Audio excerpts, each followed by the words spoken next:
suis effectivement spécialiste de la logistique de chantier et président de la fabrique de la logistique.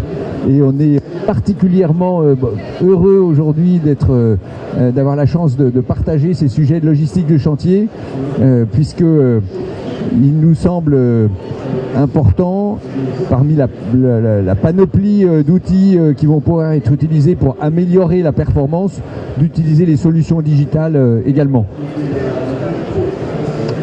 Alors, on va d'abord regarder quels sont les enjeux sur lesquels nous sommes amenés à nous pencher, regarder à partir d'un certain nombre d'expériences concrètes qu'est-ce qu'on peut en tirer comme enseignement, je dirais point par point, de manière un peu ponctuelle, et puis ensuite prendre un peu de hauteur pour regarder quelles sont l'ensemble des compétences qui peuvent être mobilisées, donc y compris les compétences en solutions digitales, pour aller chercher cette performance dont on parlait en introduction.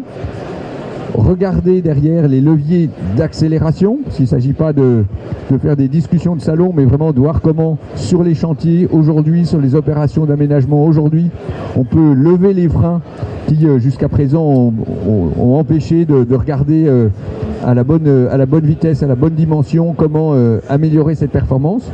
Regarder avec un zoom particulier sur les solutions digitales, et puis terminer par une mise en perspective sur les projets sur lesquels on travaille ou sur lesquels on va pouvoir être impliqué.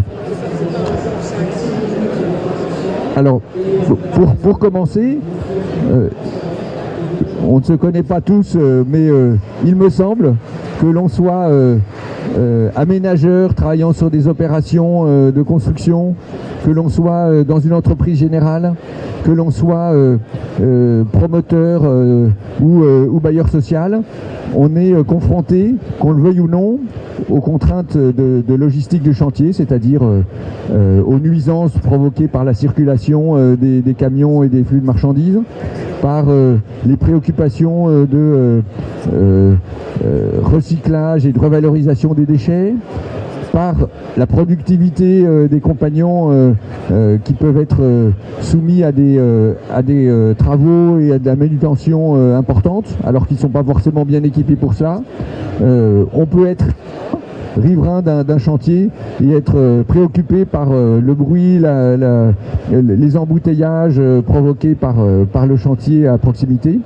Donc voilà autant de raisons qu'on a de se pencher sur ces sujets. Et je rajouterai une petite remarque, c'est que enfin aujourd'hui la logistique sort un peu de l'angle mort des politiques publiques. Donc on a plein de raisons de se préoccuper de la logistique de chantier. Et je passe la main à Nicolas. Merci. Ouais. Donc on peut rentrer un peu plus dans le détail des enjeux de la filière construction pour voir comment on va pouvoir y répondre avec ces leviers lean et logistique. Alors, c'est un poids lourd de l'économie, la construction, j'enfonce des portes ouvertes. C'est une filière qui a connu peu d'évolution de sa productivité, peu d'industrialisation, même si on en parle beaucoup aujourd'hui et si c'est moins tabou et si ces thèmes commencent à émerger et à s'incarner dans divers voies. On a un retard conséquent sur la digitalisation. On a un secteur en même temps qui est en pleine mutation aujourd'hui, la décarbonation. Donc le béton, c'est 7% des émissions de CO2. Donc les filières bois, les nouveaux modes constructifs, ça amène beaucoup de changements dans les pratiques. On a raréfaction des ressources, donc il faut inventer un peu la frugalité, se pencher sur le réemploi. Le thème des déchets aussi qui devient très très important avec des évolutions réglementaires. Les attentes sociétales aussi, en France on devrait faire 500 000 logements par an, on en fait péniblement 320 000 l'année dernière, je crois. Ça c'est l'évolution du nombre de logements en milliers par an. Mieux prendre en compte aussi les usagers dès la conception des bâtiments. On a aussi des problèmes de productivité, donc, et puis face à ça, on a des évolutions du cadre réglementaire, la RE 2020 ou 2025, compenser un peu tous ces surcoûts. Comment est-ce qu'on va financer tout ça? La hausse des matériaux liés au problème de supply chain post-Covid qu'on connaît. Donc plein de contraintes, en fait un double enjeu autour de la transition écologique, d'une part, qu'il va falloir financer, et puis d'autre part un enjeu très fort sur la conjoncture économique et les surcoûts auxquels doivent aujourd'hui faire face les entreprises. Voilà, et puis aussi quelque chose qui est important, c'est de conserver dans toute cette complexité croissante l'accessibilité de l'ensemble des intervenants, donc les PME, notamment les PME et les TPE, à l'accessibilité au marché. Donc, je vous parlais aussi d'évolution réglementaire, donc qui change un peu la donne dans le contexte. On a la fameuse REP, alors PMCB du bâtiment, le tri sélectif des 7 flux dans le cadre de la loi AGEC qui va rentrer en vigueur cette année, qui va obliger à faire les 7 flux sur les chantiers, avec une évolution aussi réglementaire et jusque dans le porte-monnaie, puisque les coûts vont aussi évoluer, la TGAP va augmenter, les volumes d'enfouissement vont être diminués, on risque d'être pénalisé si on ne fait pas les 7 flux sur le chantier, donc c'est quelque chose d'important. La mise en place des ZFE, qui est un sujet qui émerge depuis un mois, on en parle à la radio tous les matins. Tout le monde est un peu vent debout devant les ZFE, effectivement, qui sont la continuité de la démarche vignette, où on va exclure du centre de Paris les diesels polluants, notamment tous les camions. Et puis l'accompagnement aussi au niveau santé de la filière, avec toutes les recommandations de la CARSAT sur comment bien organiser son chantier pour diminuer la sinistralité, les accidents, les maladies professionnelles qui sont quand même surreprésentées dans cette filière de la construction. Un enjeu économique aussi, la CRAM s'est beaucoup intéressée à ça et interpelle vraiment ses administrés sur la question de la performance économique pour amener le sujet de la santé, pour tirer le sujet de la santé. Je vous passe pas le tableau, je vous le résume. En fait, le coût global des manutentions et des déplacements sur le chantier, si c'est pas géré sans moyens logistiques, c'est 7% du prix de revient. Si c'est géré, c'est-à-dire que si on incarne un peu cette fonction logistique, on crée des moyens, on l'équipe, on fait attention à l'organisation globale du chantier, ça devient 2% des moyens mécanisés. Donc quand on sait la faible marge dans le BTP, ça vaut le coup de se pencher sur tout ça. Un petit exemple, alors oui, donc là ce qu'on veut vous montrer c'est quelques exemples, on ne nous a pas attendu nous pour faire de la logistique et pour livrer des chantiers, donc il y a des choses qui se font, et il y a des choses qu'on a fait pour améliorer déjà à l'échelle de l'intervention d'un corps d'État, qu'est-ce qu'on peut améliorer sur un chantier. Un petit exemple pour démarrer, l'exemple du plombier. Ça c'est un plombier en réa social, c'est un plombier qu'on a accompagné chez un de nos clients. Il arrive sur le chantier, on ouvre le conteneur, il y a tout mais tout est en vrac. C'est-à-dire que les camions, les cartons sont percés, enfin il n'y a rien de rangé quoi. Et donc on filme pendant une journée les plombiers sur le chantier et ils peuvent constater que ils n'arrêtent pas de descendre au conteneur, de quitter leur poste de travail pour chercher une tête de chat, un truc, puis ils passent 10 minutes dans le conteneur, puis quand ils la trouvent pas, ils prennent la voiture et ils vont acheter la tête de chat à Pointé juste à côté, vous voyez. Donc ils font le constat, ils conscientisent le fait qu'ils n'arrêtent pas d'interrompre leur travail pour des questions effectivement de continuité d'approvisionnement des matériaux. Donc ce qu'on fait, c'est qu'on spécialise, on range le conteneur déjà, si vous pouvez voir au fond, on met des étagères, on va ranger les références dans des boîtes, on met des petites étiquettes, on met des cambans pour savoir quand il faut réapprovisionner, etc. Et puis là, on incarne cette fonction logistique, on spécialise un compagnon sur la logistique. Et qu'est-ce qu'il va faire? Il va préparer des kits. Donc c'est ce que vous voyez en bas, on achète ces mallettes, il prépare des kits la veille pour le lendemain. Et donc le lendemain, les compagnons, les ouvriers qualifiés, ils vont dans l'appartement de madame Untel, de monsieur Untel, avec le kit, et ils font leur appartement dans la journée sans quitter le poste de travail. Et comme il n'a pas assez de boulot, le logisticien, on se dit, on va faire du préassemblage, de la pré-soudure. Donc on va dans le logement 3 jours avant, on fait de la prise de cote, et plutôt que d'emmener les bouteilles dans l'appartement, etc., d'acétylène, ils soudent en bas au poste de travail. Vous voyez ? Et avec ça, en fait, au bout d'une semaine, 10 jours, on se rend compte que pour le même chantier, on peut faire des gains de productivité, enlever un gars et le mettre ailleurs. En une semaine. Donc c'est des gains assez rapides finalement, et avec des choses assez simples. Donc c'est de l'organisation. Un autre exemple ? Un autre exemple, c'est un exemple que j'ai pu observer au Hayat de la Porte-Maillot. Donc c'était il y a 5 ans à peu près. Un premier exemple très significatif, d'ailleurs qui a été salué par la sécurité sociale à la CARSAT, donc pour une amélioration des conditions de travail des ouvriers, en ayant cette approche qui consistait, puisqu'il n'y avait pas de place, à regarder comment on allait organiser les éléments Ouais, tu peux défiler les autres schémas. Voilà, comment on allait pouvoir, étage par étage, approvisionner avec une logistique un peu verticale tous les matériaux, notamment en seconde œuvre, sans avoir à être contraint par les mêmes habitudes de chantier. Donc là, je crois que la contrainte forte, c'était qu'il n'y avait pas de lift, pas d'installation de chantier. Il fallait passer par le lift intérieur de l'hôtel, puisque l'hôtel était en fonctionnement, donc il n'était pas possible de mettre une installation de chantier en pied d'hôtel. Exactement. Donc si tu mets toute la photo, ça sera parfait. Voilà, on voit ici deux exemples d'approvisionnement de matériaux. L'un où on voit finalement un kit qui a été composé en amont, à l'extérieur du chantier, avec une palette dans laquelle on retrouve tous les matériaux que un des corps d'État va avoir besoin pour une chambre d'hôtel à un moment donné. Donc le compagnon est ainsi débarrassé de ce travail logistique, de défaire des palettes, etc. On lui amène à pied d'œuvre les éléments qu'il lui faut.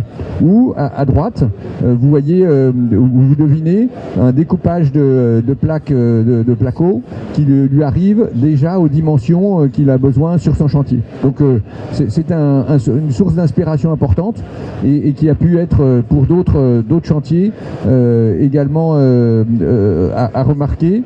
Vas-y. Voilà, par exemple à Londres ou à Bruxelles, ou si on regarde les besoins en foncier pour stocker les matériaux en amont des chantiers, où des acteurs comme Urbi, par exemple, sont capables de mettre en évidence des lieux de stockage. Je crois que ce qui est intéressant de noter ici, c'est qu'à partir de la contrainte, ils ont été forcés de s'organiser, ils ont tiré le fil jusqu'à prédécouper le carrelage, le placo, ils ont tiré le fil, et à la fin ils ont dit super, on a performé, on a gagné de l'argent, et toutes les entreprises étaient contentes. L'entreprise générale, ses sous-traitants, etc. Alors, autre exemple, c'est un autre sujet qui est le sujet de la régulation du trafic, c'est-à-dire les contraintes qu'on peut rencontrer. Et vous voyez en bas à gauche, c'est le chantier du village des athlètes, où il y a un nombre de centaines de camions qui tous les jours passent par là. Et il y a un système de régulation qui permet de garantir des entrées et des sorties et un flux qui évite d'emboliser, comme ça a pu être mis en place également autour de Lyon-Pardieu, et en tenant compte de la courbe du trafic habituel autour de ces territoires, et qui viennent compléter, bien entendu, à partir du moment où on digitalise cette fonction, le travail des hommes trafic qui continuent à avoir tout leur rôle sur place. Alors je crois que les amis de Timothy sont partie prenante, un Réguli et Fluidéo, on va le retrouver, c'est Régul. C'est le moteur à l'intérieur du véhicule. Autre point, donc ça sont des chantiers sur lesquels avec Nicolas on est impliqué, qui sont des chantiers parisiens, la ZAC Saint-Vincent-de-Paul avec l'aménageur Paris Métropole Aménagement, ou le projet Hébert dans le quartier de la Porte de la Chapelle, donc qui sont deux chantiers sur lesquels on accompagne les aménageurs pour voir comment organiser les moyens logistiques communs et approvisionner le chantier de manière vraiment à la dimension de la zone d'aménagement, apporter et gérer tous les flux qui composent l'approvisionnement en seconde œuvre. Et donc là l'idée c'est de mettre en place une plateforme déportée en fait, pour faire transiter une grande partie des flux de seconde œuvre. Et donc de les piloter avec un système digital ensuite.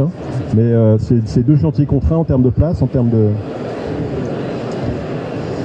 Donc les leviers d'accélération, donc pour structurer la démarche, un niveau pour l'industrialiser, pour la déployer. Non, on est sur les compétences. Ah pardon. Il y a un petit bug, voilà. Un petit bug. Donc les compétences, si on prend un peu de recul, voilà, et qu'on reprend une par une tous les plans, toutes les compétences qui vont être intéressantes à intégrer dans cette nouveau type d'organisation. On va avoir en amont des réflexions d'organisation, de planification, de préparation du chantier à la mode Lean. Il y a des experts qui sauraient nous en parler longuement. On va aussi se poser la question de quel est l'endroit où on va stocker les matériaux, quel est le foncier qui est disponible en complément de la place qu'il peut y avoir ou ne pas y avoir sur le chantier lui-même. On va regarder comment la régulation du trafic peut s'organiser à la dimension et avec les contraintes du territoire sur lequel on intervient. On va aussi mobiliser le personnel et les moyens de manutention pour organiser une livraison à pied d'œuvre. Et puis, sans oublier bien entendu toute la gestion en retour des déchets ou des matériaux de réemploi qui vont eux repartir du chantier pour aller en retour vers les exutoires ou d'autres chantiers pour des matériaux de réemploi par exemple. Et puis en transversal, on trouve bien entendu les solutions digitales sur lesquelles on va zoomer tout à l'heure, et puis l'organisation, l'attention portée aux conditions de travail des ouvriers, qui est, il ne faut pas s'en cacher, une condition importante d'attractivité des métiers du bâtiment par rapport à ces sujets de manutention. Alors on ne va pas détailler toutes les briques, mais on peut regarder la première et peut-être la deuxième. Il y a un prérequis important pour implémenter cette supply chain, c'est effectivement d'avoir un bon planning. Hein. C'est l'équivalent des flux d'organisation d'une usine, de la mise en flux d'une usine. Il faut avoir un planning en mode lean, c'est-à-dire un planning où on retrouve deux dimensions. Un planning micro-zoné, géotemporel, un planning en flux, en rythme, où on va pouvoir effectivement isoler les nomenclatures par microzone et les amener en flux tiré jusqu'à pied d'œuvre. Donc là, c'est un exemple de planning géotemporel, mais cette dimension-là, c'est la stabilité, le lissage, la continuité des flux, pouvoir penser à partir de ce schéma-là une stratégie d'approvisionnement simple, par niveau, par bâtiment, par niveau, et puis anticiper, maîtriser les moyens de levage et les moyens pour permettre cette mécanisation de l'appro ensuite du poste de travail. La deuxième dimension du Lean qui nous intéresse, c'est l'aspect collaboratif en fait. L'aspect collaboratif autour du planning, hein, pour réussir l'intégration des acteurs. On l'a fait sur le planning et il faut la continuer autour de la logistique pour accompagner le changement, former toutes les parties prenantes du chantier, les entreprises, à cette nouvelle façon de s'organiser, les intégrer donc, et puis collecter un certain nombre de données qui vont être nécessaires à organiser ces flux et à faire tourner cette nouvelle organisation. D'une plateforme logistique qu'on a évoquée précédemment, c'est effectivement d'introduire ici, donc en limite de ZFE, hein, on l'a vu, parce que demain les camions qui viennent de 300 km ne pourront plus rentrer dans la ZFE, donc on fait transiter par cette plateforme les fournitures et on les réapprovisionne ensuite en tournée du laitier, en fait, en flux tiré sur un ensemble de chantiers. Donc sur une zone donnée, on va faire des camions multi-entreprises, voire multi-chantiers, qui vont pouvoir réapprovisionner en flux tiré les matériaux dont ils ont besoin pour la production du jour, du lendemain ou de la semaine. Okay. Et puis on a d'autres flux, donc on aura toujours des flux directs, hein. Quand un semi-placo arrive sur le chantier, c'est pas la peine de le décharger sur une plateforme pour le recharger, pour le ramener sur le chantier. Et en fait dans cette plateforme, on peut aussi intégrer tout un écosystème de distributeurs qui existe en fait, et qui pourrait être partie prenante de l'organisation globale et du portail d'infos qui permet de piloter et de gérer ces flux. Et il y a aussi l'histoire de la reverse logistique qu'on peut illustrer. Ce petit schéma s'illustre différemment entre ce qu'on va appeler donc la logistique amont, l'organisation des flux amont jusqu'à la porte du chantier. Donc dans cet exemple avec l'utilisation d'une plateforme, réception des livraisons des marchandises sur une plateforme, stockage, suivi des stocks, réapprovisionnement, opération de kitting pour créer de la valeur ajoutée, préparation de commandes, et je réapprovisionne le chantier en flux tiré avec des camions pleins, des camions propres, des camions densifiés, des camions qui connaissent le chantier et donc qui vont pouvoir s'insérer sans perturber l'environnement du chantier. Et ensuite, le périmètre chantier, c'est toute l'organisation de cette logistique aval qui repose sur les maîtres d'ouvrage, sur les entreprises, créer les conditions favorables pour viser un objectif qui est de mécaniser l'approvisionnement pied d'œuvre. Donc supprimer les manutentions manuelles, les ruptures de charge. Et en fait, il faut combiner les deux pour avoir le maximum d'effet, quoi. C'est ça l'idée. Alors, pour passer à tout ça et pour structurer cette démarche, donc pour l'industrialiser, il y a un certain nombre de freins à lever. Le frein, c'est le flux de l'expérience, des pratiques. Donc si on regarde un petit peu, il y a une première perception des acteurs de la construction, c'est que tout ce que je raconte là, c'est super, mais qui paye? Parce que forcément, ça coûte plus cher. Ah oui, c'est plus sophistiqué, c'est bien, mais qui paye? Alors là, l'œil du Lean aussi nous aide un peu à changer un peu de paradigme. Alors ce qu'on voit dans la logistique, hein, c'est une logistique de moyens, quoi. C'est pour une opération de 100 logements, vous regardez la diversité des composants, c'est 50 000 colis, 80 à 100 camions, 800 à 10 000 tonnes de matériaux à amener à pied d'œuvre. Bon, il faut le faire, quoi, mais classiquement, tout le monde se démerde, quoi. C'est-à-dire que chacun doit gérer sa propre logistique. Donc le chantier, c'est l'affrontement des logistiques individuelles. C'est pas que ça marche pas, c'est que c'est perfectible. Ok ? Donc ça, c'est ce qu'on voit, alors qu'en fait, ce qu'on voit pas, c'est qu'il y a des coûts cachés. Il y a des coûts cachés qu'on paye. Des coûts cachés qui sont liés... alors, on va mettre les lunettes du Lean, là, valeur ajoutée, gaspillage, non valeur ajoutée. Et on va regarder l'accidentologie. La CRAM nous dit qu'un accident du travail, c'est 4 à 5 à 6% en coûts globaux, directs et indirects, du coût de la construction. Donc c'est énorme. Mauvaise organisation, donc nombreux déplacements et manutention manuelle. Dans la construction, tous ces accidents-là sont surreprésentés par rapport aux autres filières. Ensuite, on regarde l'environnement. L'environnement, les déchets sont surabondants. Le flux poussé qu'on fait sur le chantier provoque aussi une surconsommation de matériaux. Quand on a fini le chantier, on se dit ah bah zut, il me reste tout ça, je ne l'ai pas utilisé, je ne sais pas quoi en faire, je le mets à la benne, donc c'est du gâchis. Donc tout ça, c'est des économies qu'on peut aller chercher, en s'organisant mieux. Et on va bien sûr baisser la facture écologique et économique aussi avec un meilleur tri des déchets sur le chantier. Et puis le gros poste, c'est la désorganisation induite par cet affrontement des logistiques, par ce flux poussé. En fait, on a beaucoup de désorganisation, on a beaucoup d'attentes. Moi, il y a un petit ratio que j'aime bien exposer aux maîtres d'ouvrage, c'est de leur dire les ouvriers marchent 20-25% de leur temps. Ils font des opérations de manutention qui n'ont pas de valeur ajoutée. La main-d'œuvre, c'est 40% du prix de revient, 40 x 25 et 10% d'un ouvrage, de n'importe quel ouvrage. Alors si c'est pas 10, c'est 8. C'est des compagnons qui marchent. Donc, messieurs les maîtres d'ouvrage, vous payez 8 à 10% de kilomètres de compagnons parcourus. Donc demain, on ne va pas dire c'est zéro, on va juste se dire qu'on peut peut-être regarder différemment comment on peut aller gratter quelques points sur ce poste-là. Et donc tout ça pour financer cette logistique mutualisée qu'on appelle de nos voeux. N'est-ce pas, Jérôme? Alors, les autres verrous. Alors les autres verrous, premier verrou opérationnel, les habitudes nous éloignent de recherche d'efficience logistique. C'est pas nécessairement dans la compétence des hommes de la construction de se pencher sur le nombre de camions, la manière de l'organiser. Donc on a une tradition qui fait que les verrous opérationnels ne sont pas mis en premier point. On va regarder les autres sujets derrière, qui sont en particulier des verrous juridiques. C'est-à-dire que dans le déroulement du chantier, on a une chaîne de valeur qui est très fragmentée et le mode projet dans le BTP passe par des consultations. Et c'est pas, si je caricature, c'est pas au moment où les camions arrivent sur le chantier, c'est-à-dire que le sujet est devenu opérationnel, qu'on peut traiter le sujet juridique, le sujet contractuel, les coûts qui vont avec. Il faut effectivement reprendre ça bien en amont, de façon à inclure dans la consultation des entreprises, voire dans la consultation des maîtres d'ouvrage, cette dimension de règles à mettre en place pour avoir une logistique de chantier mutualisée. Donc voilà, donc l'idée est bien de travailler sur des pièces marché qui puissent être adaptées à ce fonctionnement. Alors on est au BIM World, donc on va parler aussi des verrous technologiques sur le stand de Timothy. Donc tout ça, ça amène aussi ce déploiement de la supply chain, ça amène des nouveaux besoins en termes de système d'information. Donc il faut synchroniser les livraisons par rapport au planning, il faut intégrer l'ensemble des acteurs, donc les nombreux fournisseurs de la construction, les transporteurs, il faut réguler à l'échelle des quartiers les flux et il faut permettre aussi de la création de valeur sur les plateformes déportées par exemple, donc du kitting, de la préparation, etc. Donc il faut lever 5 principaux verrous en ce qui concerne le système d'information. Il y a d'une part, il faut amener de la fluidité, on a un nombre d'acteurs énorme, il faut des quantités de données à brasser énormes, donc il faut amener un système fluide et fiable.